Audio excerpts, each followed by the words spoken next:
What's up, everybody? The Penguin returned after its 10-day break, and there will, of course, be spoilers for the episode, so you've been warned. Now let's get into episode 2.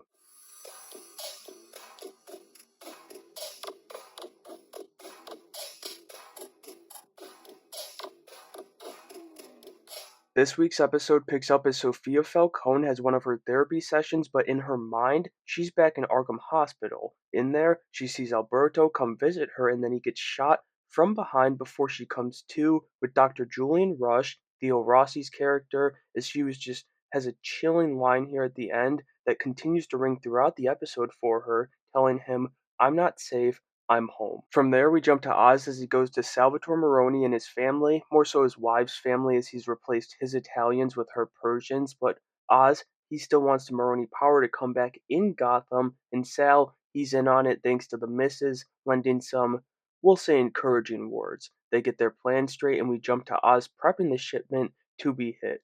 But, like most things for Oz, the plan goes sideways before it begins, with Johnny Vitti coming in and forcing him into the truck with the shipment, the truck that's going to get hit. So Oz has to improvise and he takes out some of Falcone's guys, but Maroni's top guy that was on the job is taken out too, and that one's going to come back to haunt him, but it does give him enough cover to survive this misstep. However, Oz's best tool is his mouth, and he puts it to work here as he and Vitti are at each other's throats when Sophia arrives following the botched shipment and botched job for Oz. Luca Falcone puts his foot down to stop the childish bickering around him, and really, he just wants nothing to do with Sophia or Oz. That gives Oz another in with Sophia, though, and this is his attempt that cracks her shell, opening her up to what comes at the end of the episode. But right now, she's going to one of her pop's old cops, Detective Marcus Wise, who also happens to be a drophead which she can supply to get what she wants. On the flip side, after their eventful day, Oz has the boys over and gets his girls to come too as the gangsters unwind. He sets Vic up with the lady, who seems perplexed that he works for the Penguin, but his girl Eve is getting worried about him, as well as her girls and their safety. Oz assures her everything is going to be fine, and it might seem like it actually is going to be that way for now. But then the morning of Alberto's funeral, Oz gets a call, and it's his mom, who Eve doesn't know about, or doesn't know is still alive, because Oz faked her death, as she's wandered out into the street again because of her dementia. And I just love this storyline, as it makes the show all the more compelling than Oz himself as a character, especially with their little dance together. He's such a little mama's boy.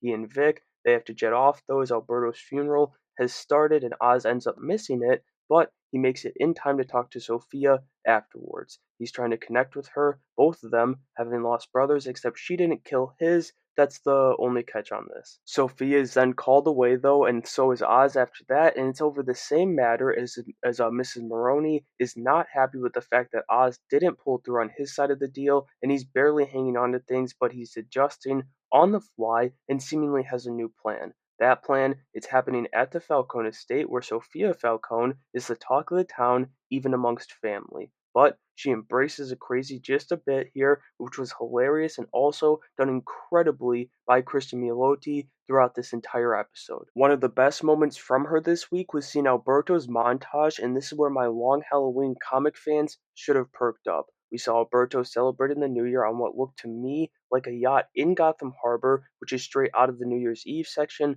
of the run. Does it mean this run took place in the Reeseverse before the first movie? Maybe not, probably not, but it's yet another great nod from these creators who apparently hate the comics. Anyway, Oz and Vic hatch their plan as Vic is real nervous arriving at the Falcone estate as Oz goes in and blows Sophia's secret right away, buying himself time to go take care of said secret instead of Vitti. But then Vic screws everything up and things get 10 times worse, so Oz once again is forced to think on his feet. Oz takes out Maroni's thug, and when the body's discovered, everyone is rounded up, where Oz's plan truly thrives. He gets into it with Vitti before planting his knife on Sophia's security, sealing Castillo's fate, and waddling away untouched. However, Oz and Vic are on cleanup duty later for both bodies, and Penguin is not happy with his sidekick for almost getting both of them capped, as he rips Vic a new one before picking his boy back up out of the grave that he had just made him lay in